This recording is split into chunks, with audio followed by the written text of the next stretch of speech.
Total कितने cases pending है अभी भारत में अलग अलग अदालतों में? भारत में 5 करोड़ केसेस पेंडिंग हैं। 5 करोड़ केस के कारण 5 करोड़ परिवार टेंशन में है। एक परिवार में 6 आदमी मान के चलिए तो 30 करोड़ भारतीय टेंशन में। भाई अगर आपके खिलाफ केस चलेगा तो आप ही थोड़ी टेंशन में रहोगे। नहीं, कुछ परिवार में 6 नहीं है, 12-14 भी हैं, तो आप नंबर बढ़ाइए थोड़ा सा। हाँ, तो 7 मान लेते हैं, ठीक है। तो 5 से 35 करोड़ लोग नहीं, फेयर है ना भाई, मैं ये भी गूगल पे है। नहीं, ये भी फैक्ट है। हाँ। नहीं, वो तो दिल्ली, आपको देश की राजधानी दिल्ली में ही आपको मैं 22 परिवार वाला, 24 परिवार वाला राशन कार्ड दिखा सकता हूँ। अच्छा, सीमापुर में चलिए, ओखला में तो चलिए, ये 24 परिवार वालों को भी सारी वेलफेयर स्कीम्स का फायदा 24 है? परिवार वालों को भी, अगर आपके पास परिवार में 5 लोग हैं तो आपको 25 किलो गेहूं मिलेगा, और आपके परिवार में अगर 25 लोग हैं तो आपको 125 किलो गेहूं मिलेगा। मतलब छोटा परिवार है तो आप थैला लेके जाइए, और बड़ा परिवार है तो आप बड़ा बोरा लेके जाइए, अब बोरा भर के ले आइए। और अगर 4 लोग एक साथ जा रहे हैं, छोटा हाथी ले जाइए। छोटा हाथी ले जाइए, छोटा हाथी ले जाइए। वापस आते केसेस पे, तो आप कह रहे हैं 5 करोड़ केसेस हैं। हाँ। तो 5 करोड़ परिवार हैं, अगर 6 माने तो 30 करोड़ लोग अफेक्टेड हैं अभी। अमेरिका के बराबर। अमेरिका की जनसंख्या 33 करोड़ है। बाप रे। मतलब आप ऐसे समझिए कि रूस की जनसंख्या 15 करोड़ है और भारत में 30 करोड़ लोग मुकदमों कारण टेंशन में है। ऑस्ट्रेलिया की जनसंख्या 2 करोड़ है और भारत में 30 करोड़ लोग मुकदमों कारण टेंशन में, यानी 15 ऑस्ट्रेलिया के बराबर लोग भारत में मुकदमों से टेंशन में है। कनाडा की जनसंख्या 4 करोड़ है, भारत में 30 करोड़ लोग मुकदमों कारण टेंशन में, लगभग 7 तक कनाडा। ब्राजील की जनसंख्या 22 करोड़ है, यहाँ 30 करोड़ लोग मुकदमों कारण टेंशन में। तो जब इतने केसेस और पेंडिंग ये हो है, क्यों रहा है? हाँ, अब क्यों हो रहा है, इसमें मेरी अलग अलग, मेरी 2-3 PIL है। भारत में केस बढ़ने का कारण ये है, झूठी शिकायत कोई सीरियस क्राइम नहीं है, झूठी जांच करना कोई सीरियस क्राइम नहीं है, झूठा FIR करना कोई सीरियस क्राइम नहीं है, झूठा एफिडेविट फाइल करना कोई सीरियस क्राइम नहीं है, झूठी गवाही देना कोई सीरियस क्राइम नहीं है, झूठा बर्थ सर्टिफिकेट, झूठा डेथ सर्टिफिकेट, डॉक्यूमेंट बनाना क्राइम झूठा नहीं है। डॉक्यूमेंट बनाना कोई क्राइम नहीं है, दूसरों की वसीयत बनवा लेना कोई सीरियस क्राइम नहीं है, फर्जी विरासत बनवा लेना कोई क्राइम नहीं, कुछ क्राइम ही नहीं है। मतलब मैं कई बार सोचता हूं, हमारे संविधान निर्माताओं ने 1947, 48, 49, 50 में, जबकि कोई व्यवस्था नहीं थी, फिजिकल कॉपी मंगाई गई 10 देशों के संविधान की, फिर उसको पढ़ने के बाद बेस्ट प्रैक्टिसेस अडॉप्ट किया। आज की डेट में जहां सब कुछ, सारे दुनिया का संविधान गूगल पे पड़ा हुआ है, क्लिक करते PDF बाहर आ जाती तो है, उसको इंप्लीमेंट करो। उसको नहीं इंप्लीमेंट करते। ऐसे लगता है कि वो कमरे में बैठ के कॉफी पीते पीते, जो पुराना वाला कानून होता था, नई बोतल में पुरानी शराब जैसे कहावत है, वो नई बोतल पुरानी शराब कर देंगे, धारा इधर से उधर कर देंगे, थोड़ा पेनाल्टी आगे पीछे कर देंगे, जहां पेनाल्टी 500 उसको 5000 कर देंगे, जहां पेनाल्टी 1000 उसको 10,000 कर देंगे, और रीफ्रेजिंग करके उसको लेकर सौंप देते हैं। क्यों? क्योंकि घटिया कानून एक बहुत बड़ा प्रॉफिटेबल एक एरिया है। कानून जितना घटिया होगा, अपराध उतना बढ़ेगा। कानून जितना घटिया होगा, उतना करप्शन होगा, और करप्शन और क्राइम के अल्टीमेट बेनिफिशियरी कौन है? आप समझ सकते हैं, नेता नौकरशाह है।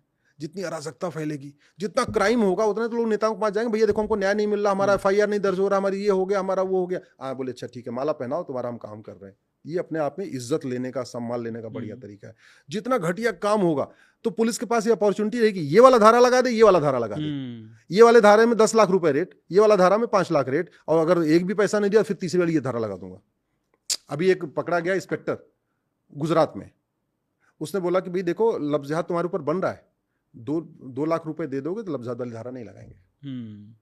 तो ये जो ये मिला, वो चूंकि कानून क्रिस्टल क्लियर नहीं है, तो पुलिस भी उसका मैनिपुलेशन कर रही है, ठीक है, जांच करने वाले उसका मैनिपुलेशन कर रहे हैं, जजेस भी उसका मैनिपुलेशन कर रहे हैं। इसलिए एक ही अपराध में डिस्ट्रिक्ट कोर्ट फांसी देती है, हाई कोर्ट आजीवन कारावास देती है, और कई बार तो सुप्रीम कोर्ट में वो बरी भी हो जाता है। एक ही अपराध में गाजियाबाद की कोर्ट अलग सजा देती है, दिल्ली की कोर्ट अलग सजा देती है, और गुड़गांव कोर्ट अलग सजा देती है। एक ही अपराध, कानून एक है, व्याख्या करने वाले अलग अलग हैं।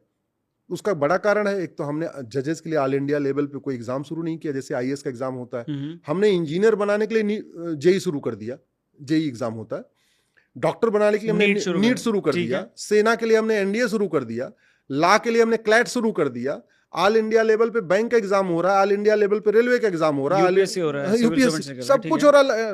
लेकिन जजेस के लिए हमने आज भी ऑल इंडिया लेवल पे किया, तो बहुत सारे इनकम्पिटेंट लोग, उसमें रिजर्वेशन एक बहुत बड़ा कारण है। इनकम्पिटेंट लोग आके जुडिशरी में बैठ जाते हैं, उनको कुछ नहीं पता होता, उनको वकील जिधर घुमाते हैं उधर ही घूम जाते हैं, और कई बार वकील घुमा लेते हैं, और कई बार नीचे से जेब घूम जाती है, तो दोनों से वो घूम जाते हैं। फर्जी केसेस, झूठी शिकायतें, इसमें दहेज वाला भी है, इसमें SC ST एक्ट भी है, इसमें और कौन कौन से हैं सर फर्जी में? देखिए, फर्जी केस के कारण फर्जी केस और तारीख पे तारीख से परेशान होकर साल में 2 लाख लोगों की अकाल मौत हो रही है। लोग 2 लाख यानी 15 से 20 हजार लोग हर महीने। हाँ, आत्महत्या कर रहे हैं। अतुल सुभाष का केस तो बहुत हाईलाइट हो गया, इसलिए लोगों को पता चल गया। विष्णु तिवारी 20 साल तक जेल में रहा, बेचारा बाहर आया तो उसके माता पिता मर चुके थे, जमीन उसकी खत्म हो चुकी थी, कोई था ही नहीं, शादी वादी हुई नहीं है। अब वो ऐसे घूम रहा है, कुछ दिन के बाद मर जाएगा, लोग भूल जाएंगे। नंबी नारायण एक वैज्ञानिक, उनके ऊपर फर्जी केस कर दिया गया, और अगर वो फर्जी केस नहीं होता तो हमारे पास क्रायोजेनिक इंजन बहुत पहले होता। कितना हम पीछे चले गए टेक्नोलॉजी के मामले में।